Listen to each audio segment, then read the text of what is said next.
सुहागिन महिलाओं के बीच इस व्रत का बहुत महत्व है। जेठ की अमावस्या के दिन आने वाले सावित्री व्रत की कथा निम्न प्रकार से है।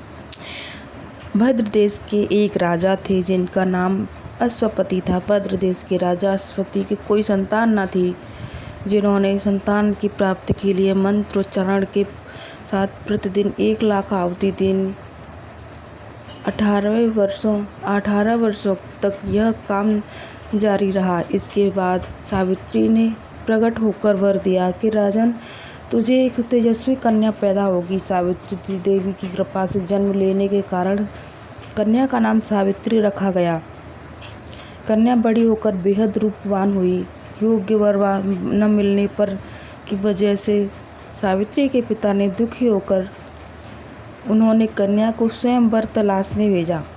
सावित्री तपोवन में भटकने लगी। वहाँ साल देश के राजा घूमते रहते थे क्योंकि उनका राज्य किसी ने छीन लिया था। उनके पुत्र सत्यवान को देखकर सावित्री ने पति के रूप में उनका वरण किया। ऋषिराज नारद को जब यह बात पता चली तो वह राजा अश्वपति के पास पहुँचे और कहा कि हे राजन, यह क्या कर रहे हैं आप? सत्यवान गुणवान है, धर्मात्मा है, बलवान है, पर उसकी आयु बहुत छोटी है।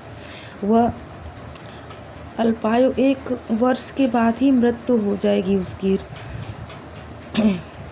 ऋषिराज नारद की बात सुनकर राजा अश्वपति घोर चिंता में डूब गए। सावित्री ने उनके कारण पूछा तो राजा ने कहा, पुत्री, तुमने जिस राजकुमार को अपने वर के रूप में चुना है वह अल्पायु है।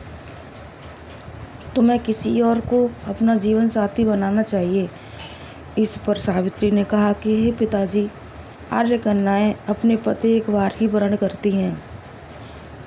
राजा एक बार ही आज्ञा देते हैं और पंडित एक बार ही प्रतिज्ञा करते हैं और कन्यादान भी एक बार ही किया जाता है।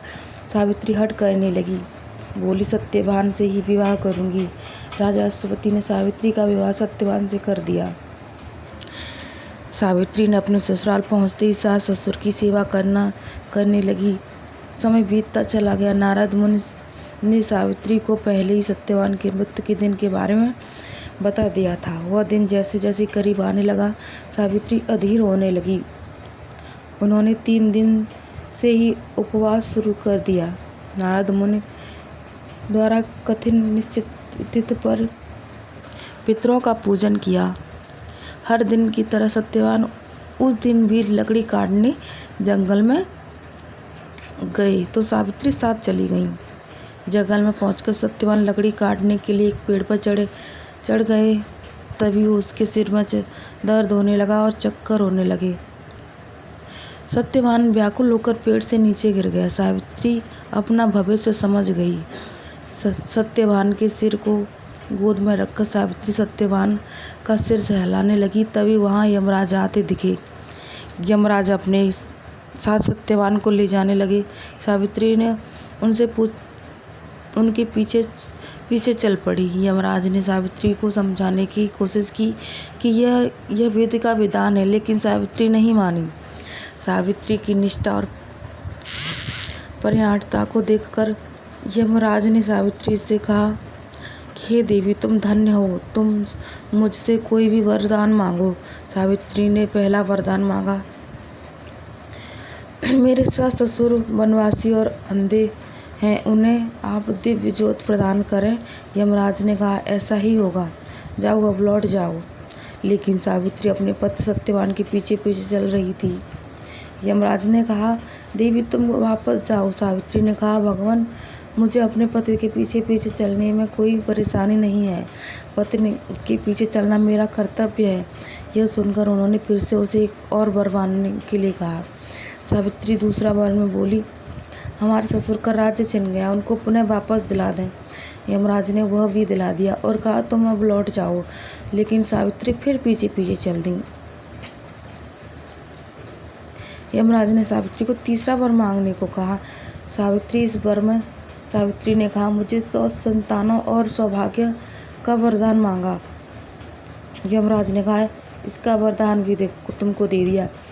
सावित्री ने यमराज से कहा कि प्रभु एक पतिव्रता पत्नी हूँ और आपने मुझे पुत्रवधू होने का आशीर्वाद दे दिया। यह सुनकर यमराज को सत्यवान के प्राण छोड़ने पड़े।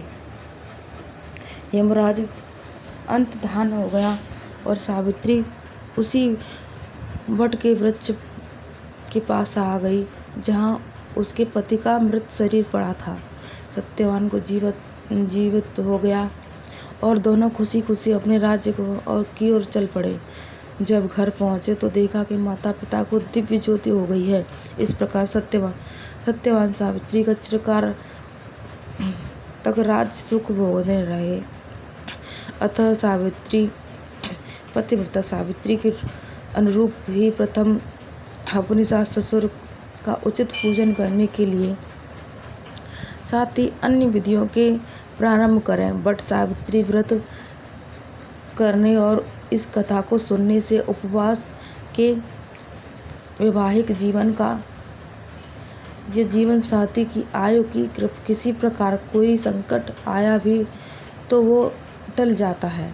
तो इसी प्रकार आप अपने पति की लंबी आयु के लिए की वट सावित्री व्रत कर सकती हैं। और पूजा विधि मैं दूसरी वीडियो में बताऊंगी, तो आप दूसरी वीडियो देखकर आप उसमें पूजा विधि जान सकती हैं।